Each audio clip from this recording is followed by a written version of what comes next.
أعوذ بالله من الشيطان الرجيم. بسم الله الرحمن الرحيم. الحمد لله الذي اختار لنا الإسلام دينا وجعل السعيد من وقف عند حدوده وتأدب بآدابه، والصلاة والسلام على سيدنا محمد الذي أرسله الله بشيرا ونذيرا وداعيا إلى الله بإذنه وسراجا منيرا، وعلى آله وصحبه نجوم الهدى وشموس الإيمان، ورضي الله عن من تبعهم بإحسان إلى يوم الدين. اللهم أخرجنا من ظلمات الجهل والوهم إلى أنوار المعرفة والعلم، ومن وحول الشهوات إلى جنات القربات. قال المؤلف رحمه الله ونفعني وإياكم بعلمه ورضي عنه شريف التلمساني في كتابه مفتاح الوصول إلى بناء الفروع على الوصول. قال ما نصفه في باب التأويل، تأويل الصحيح من التأويل الفاسد. تفضل شيخ. بسم الله الرحمن الرحيم. لازلنا في قضية التأويل، وهنا تتم وتابع لما كنا فيه من تأويل في القضية قضية أيما امرأة نكحت نفسها بغير ولي فنكاحها باطل باطل. فهنا وصلنا إلى قال الشيخ مولود السريري قال الإمام الحرمين في هذا الذي عليه الحنفية هنا، لأن الحنفية قلنا قد أول قول أيما امرأة فجعلها خاصة بالأمة أو الصغيرة أو المجنونة. قال إمام الحرمين في هذا الذي عليه الحنفية هنا ذهب معظم الفقهاء وغيرهم إلى أن هذا الصنف من التأويل مقبول.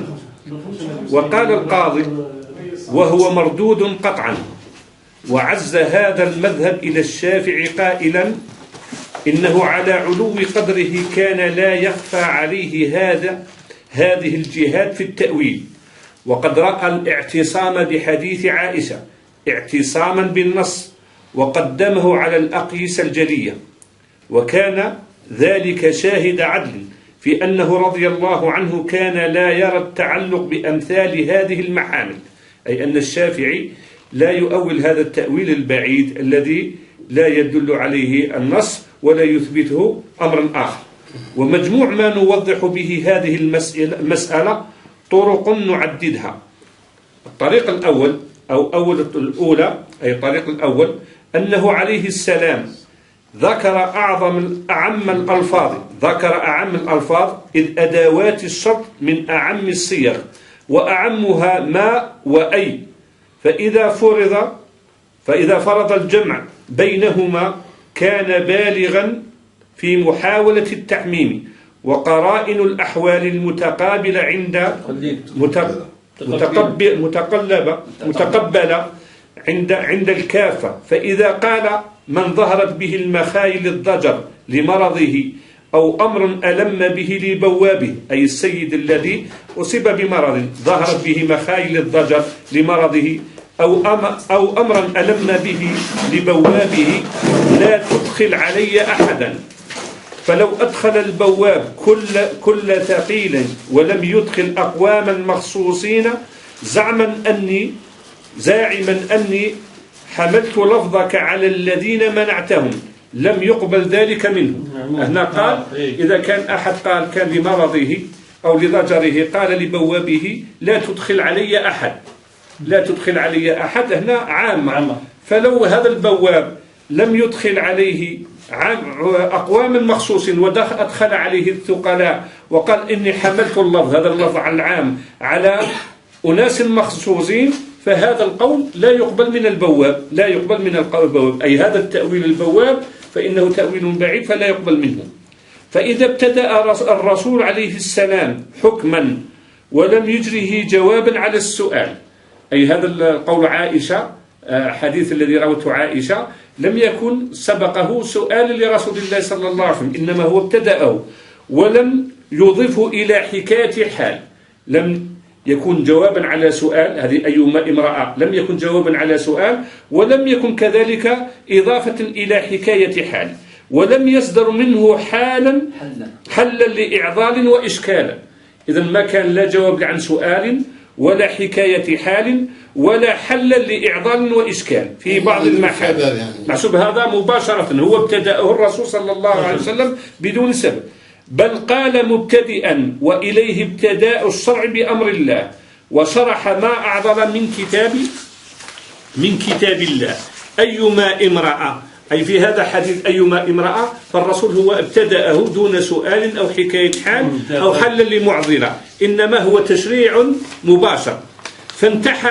فانتحى أعم الصيغ، وظهر من حاله قصده تأسيس الشرع، أي هذا مش قصد التأكيد إنما هو التأسيس ابتداء بقراء بينة. فمن ظن وحالة هذه أنه أراد والحالة أن هذه أنه أراد المكاتبة على حيالها كما قال الحنفية دون الحرائر اللواتي هن الغالبات والمقصودات، فقد قال محالا، أي الذي جعل من أي امرأة إنما قصد بها فقط كما يقولون قصد بها المكاتبة، المرأة المكاتبة أو الآمة أو كما قلنا المجنونة أو الصغيرة، قال بأن هذا رام محالا، لأن هذا تخصيص أو تأويل بدون قرينة أو بينة. ولا يكاد يخفى أن الفصيح إذا أراد بيان خاص شاذ فإنه ينص عليه ولا يضرب عن ذكره وهو يريده، ولا يأتي بعبارة مع قرائن الدالة على قصد التعميم، وهو يبغي النادر. قال الشافعي: الشاذ ينتحي بالنص عليه ولا يراد على الخصوص بالصيغ العامة. هذا الطريق الأول. أما الطريقة الثانية أن التعلق بالظاهر يقتضي ظهوره في المقصود المتكلم من جهة وضع اللسان، ومن جهة العرف والتأويل الذي يصغي إليه ثم يطالب بالدليل عليه، وهو الذي ينساغ من ذي الجد من غير أن يتولد في فن الهز والهزال واللغز، وما يقع كذلك فهو مردود. وبيان ذلك بالأمثلة أن الرجل إذا قال رأيت أسدا فقد يعني السبع المعروف، وقد يعني به الرجل هجوما مقداما، فهذا مصاغ، أي إذا أراد رأيت السبع يقصد به الحيوان المعروف أو يقصد به الرجل الشجاع والمقدام، فهذا مصاغ لا ينافيه الجد، أي لا ينافيه طبيعة الجد في قول هذا الرجل. ولكن تأويل رأيت أسدا، فلو قال رأيت أسدا ويعني رجلا دميما أو أبخرا، أي هو يقول رأيت أسدا ويقصد بذلك رجلا دميما أو أبخر، لم يكن ذلك وجها منساغا، أي لم يكن وجها منساغا في لغة العرب. فإن هذا لا يطلقه أرباب اللغة على انتحاء مسالك التأويل ولا على جريان على الظواهر. فإن أراد مريد ذلك كان ملغزا، أي إذا قال رأيت أسدا ويقصد به رجل دميم، قال إذا كان يريد ذلك كان ملغزا كأنه قال ألغازا. وإذا ادعى جاهلا تأويل مثل هذا الوجه لم يقبل ذلك منه، أي إذا ادعى هذا هو التأويل رأيت أسدا بمعنى رجل دميما لا يقبل منه هذا التأويل. ادعى جاهل، وإذا ادعى جاهل إذا كان جاهل وادعى لا يقبل منه. نعم، وإذا ادعى جاهل تأويل مثل هذا الوجه لم يقبل ذلك منه، أي إذا كان، لأن هذا التأويل بعيد. ومن أمثلة التي ذكرناها أن من قال رأيت جمعا من العلماء ثم لما رجع فسر بقطيع من البقر، أي إنسان إذا قال رجل قال رأيت جمعا من العلماء، لما سئل ما يقصد بها قال رأيت، أي فسر ذلك القول بأنه رأى قطيعا من البقر ذهابا منه إلى أنها على علوم تتعلق بمصالحها، أي البقر كذلك تعرف بعض المعارف، هذه المعارف تفيد مصالحها، تعرف الشيء الذي ينفعها وهذا الذي يضرها ومضارها ومنافعها. وكذلك لو فسر برؤية سفلة من الجهلة ثم زعم أنهم من العلماء لم يقبل ذلك ولم يعد من محامل المسوغة، أي إنسان إذا قال رأيت السفلة أو جهلة ويقصد بهم العلماء لا يقبل منه ذلك. وإن كان كل إنسان فيه نوع من الجهل، لأنه لا يعلم بكل الأمور، لا يعلم بكل الأمور. بصح لا يمكن أن يقال في اللغة رأيت جهله وهو يقصد به العلماء، وهذا التأويل يعد بعيدا غير مسهول. يعني هذا في التأويل الصحيح والبعيد. التأويل الفاسد. التأويل الفاسد هو كما راه يقول الشيء. نعم، هذا لأن تأويل فاسد، حتى إذا هو تأويل لكنه فاسد، يكون بعيد عن المنطق. نعم، هذا هو. إذا قال قائل لا تمنع فلانا شيئا من مالي، ثم فسره بكسرة أو شربة، عد جاهلا. أي هذا الإنسان إذا قال لا تمنع فلانا شيئا من مالي، وقال شيء من مالي، ثم الآخر فسره بكسرة أو شربة، عد هذا الذي فسره بهذا القول جاهلا أو هازلا. ثم اختتم كلامه بالطريقة الثالثة تعضد ما تقدم وتستقل بنفسها، فقال قد سلم لرسول الله صلى الله عليه وسلم المخالف والمؤالف أنه كان على نهاية القصوى من الفصاحة.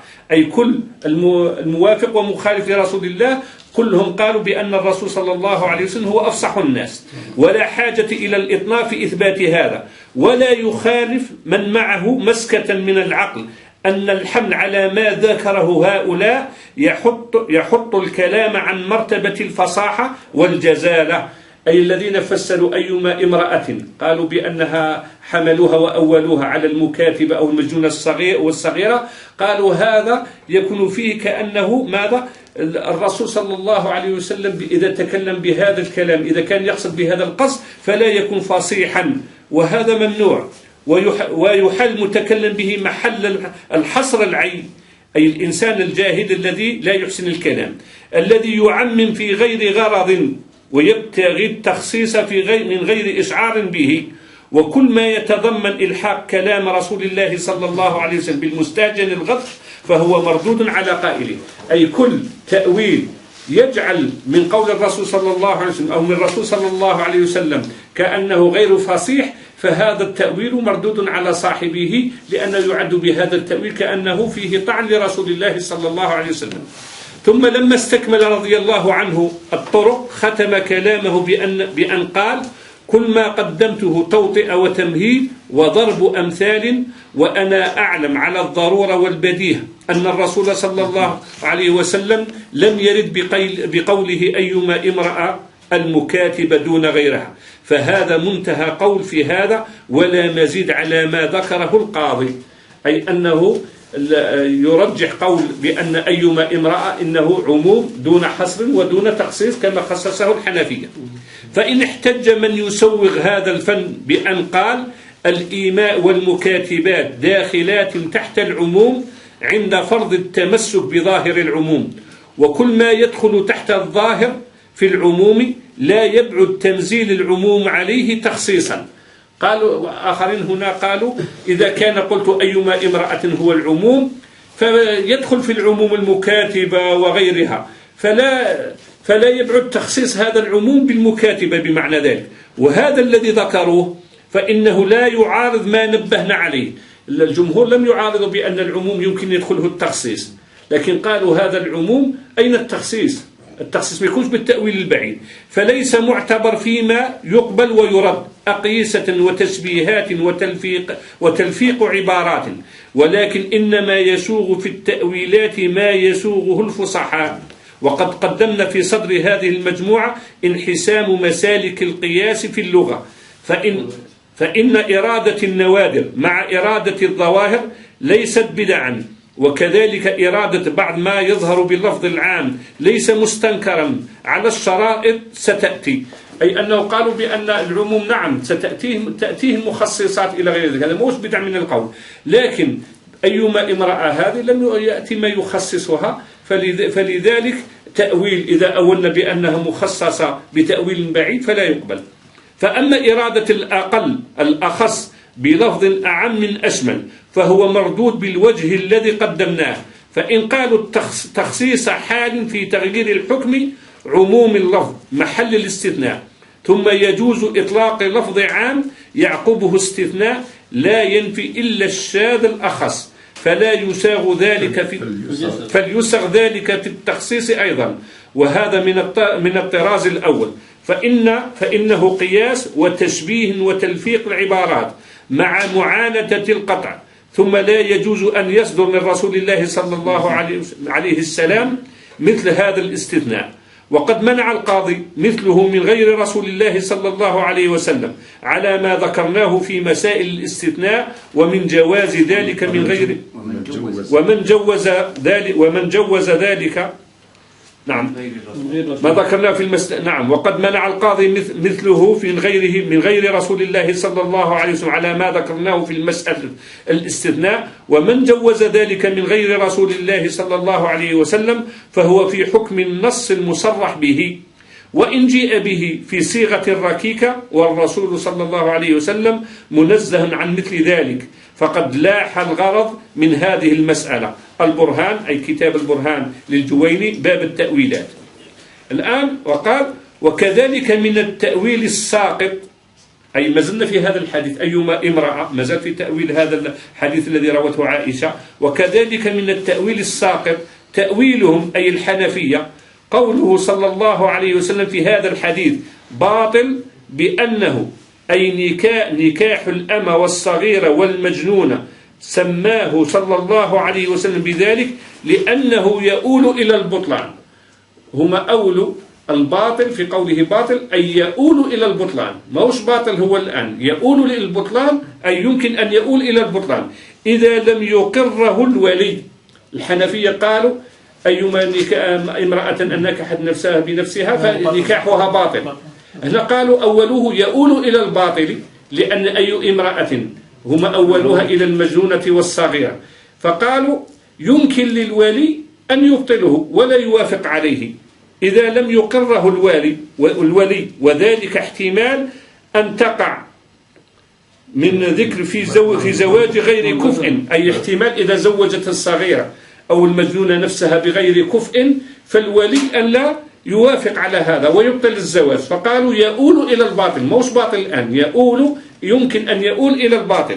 حينئذ حق الفسخ فيبطل النكاح. قالوا يمكن للولي فسخ هذا الزواج، هذول الحنفية، إذا زوجت الصغيرة أو المجنونة نفسها بغير كفء فيمكن للولي أن يفسخه، فلذلك أول هذا باطل بأنه يؤول إلى الباطل، يؤول إلى الباطل. حق الفسخ فيبطل النكاح إذا فسخه أي فسخه الوالي.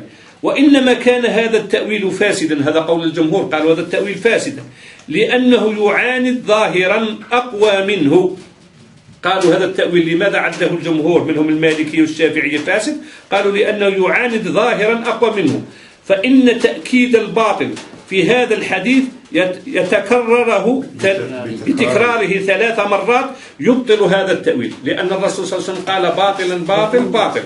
إذن هذا التأكيد يبطل التأويل الذين قالوا بأنه ماذا يؤول إلى الباطل، إنما هو باطل في تلك ويلغيه، لأن التكرار ما أتى به الشارع هنا إلا لبيان جريان الباطل فيه حقيقة، بطلان فيه حقيقة، وليس أنه سيسري فيه ذلك.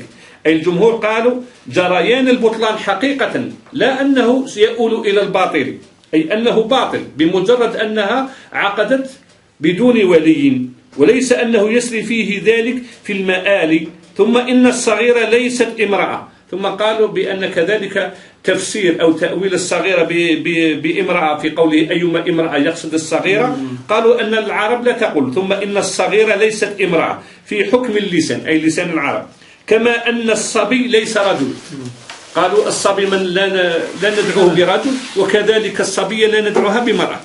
ومن الأصل الضعيف الذي لم يصاحبه ولم يقارنه ما يدرأ عنه جريان التأويل فيه، وإن بدليل غير قوي في الدلالة على العموم، ذلك الأصل الذي يكفي في تخصيصه ما لا يكون من الأدلة دليلا قويا في الدلالة على جريان التخصيص في قوله صلى الله عليه وسلم. كذلك هذا مثال آخر: فيما سقت السماء العشر، وفيما سقي بالنضح نصف العشر، أخرجه البخاري وأبو داود والترمذي والنسائي وابن ماجه ومالك بلفظ وما سقي بالنضح أو الدالية، والدالية المنجنون والناعورة.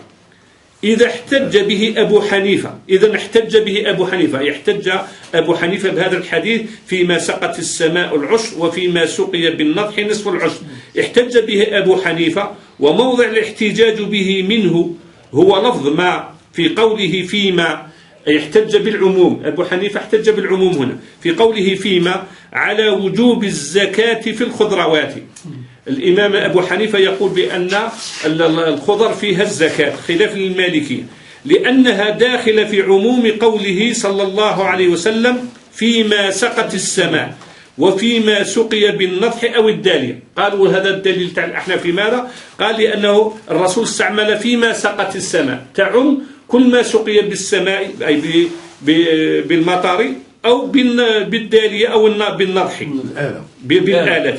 إذا سقي بالآلة أو سقي، والخضروات كذلك تدخل في العموم، ليس البذور فقط في القمح والأمور. واستدلال أبي حنيفة ضعيف هنا، يقول هنا ضعيف وبيان ضعف عمومه. الجمهور لماذا قالوا هو استدلال ضعيف وبينوا ضعف عمومه واستغراقه لكل ما يصلح له من الأفراد، أن الحديث إنما سيق، أي هذا الحديث أيما فيما سقت السماء العشر، أن الحديث إنما سيق لبيان القدر المخرج. قالوا الحديث جاء ليبين ما هو المقدار الذي يخرجه، ما هو الصنف الذي لم يقصد به الصنف الذي يخرج منه، إنما المقدار فقط، أي الكمية التي يخرجها، لا يقصد بذلك بيان الصنف مما يزكي من الزرع، لا لبيان أصناف وأنواع، أي الأصناف والأنواع التي تكون فيها الزكاة المخرج منه من الأشجار والزروع. فلما صار ذكر المخرج منه غير مقصود ضعفت الدلالة. الجمهور قالوا الدلالة تاع العموم فيما سقط ضعيفة، لأنه يقصد به بيان القدر الذي يخرج لا النوع الذي يخرج منه، أي دلالة قوله فيما وفيما على نعم فيما سقي السماء والنضح، فيما وفيما على إفادة العموم، لأن السياق كما تقدم صرفه عن ذلك، والكلام إذا سيق لمعنى قصر عليه. قال أن الرسول صلى الله عليه وسلم إنما ساق الكلام لبيان مقدار، فيقصر على بيان المقدار دون بيان النوع الذي يجب الإخراج منه. إذن قلنا لأن السياق من القرائن التي تبين المراد وقد تعينه. إذن هنا فيما هي من أدوات العموم، لكن مع ذلك حصرت وقصرت في هذه، لأن القرائن تدل على أنه يقصد بها المقدار ولا يقصد بها النوع. وبه ضعف الدلالة ما المذكورة على العموم في هذا الحديث، حتى ذهب بعضهم أي بعض العلماء إلى أنه أي هذا الحديث والمقصود لفظ ما منه لا يفيده، أي لا يفيد العموم، أي العموم هنا على الإطلاق، فلا حاجة إلى تأويله. قالوا لا حاجة إلى تأويله لأن هنا ما لا تفيد، هذا البعض، لأنه بظاهره لا يدل على خلاف هذا الذي أول إليه. وعلى هذا إمام الحرمين قال هنا ما لا تفيد العموم، لذلك لا يحتاج إلى تأويل هذا الحديث.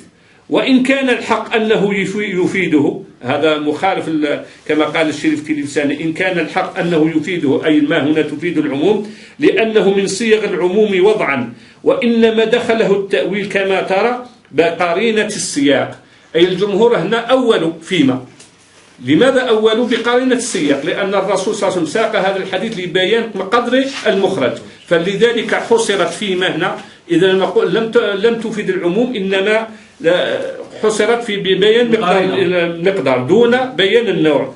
قال إمام الحرمين: فإذا استدل الحنفية بهذا الظاهر في إثبات العشر في كل ما تنبت الأرض كان ذلك مردود عليهم، أي على الحنفية الذين قالوا في الخضروات كذلك الزكاة.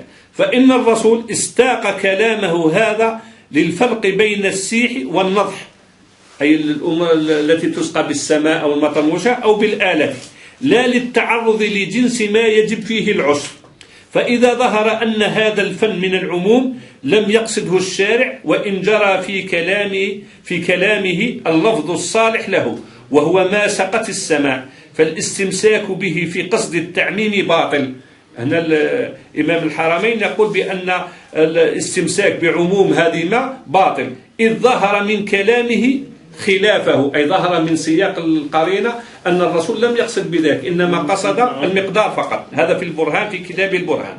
وعلى هذا الذي ذكر فقس ما سواه من الأمثلة، أي على ما ذكر في هذا الحديث وحديث السابق، وراعي أحوال الأصول وما يعتروها من ضعف وقوة على سنن المتقدم ذكره، أي إذا كانت هناك قارنة تصرف أو لا تصرف.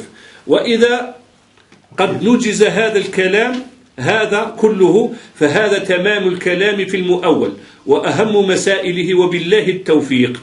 الآن الجهة الثانية توقفوا هذا؟ توقفوا هنا؟ مفهوم. عن مفهوم شيخ.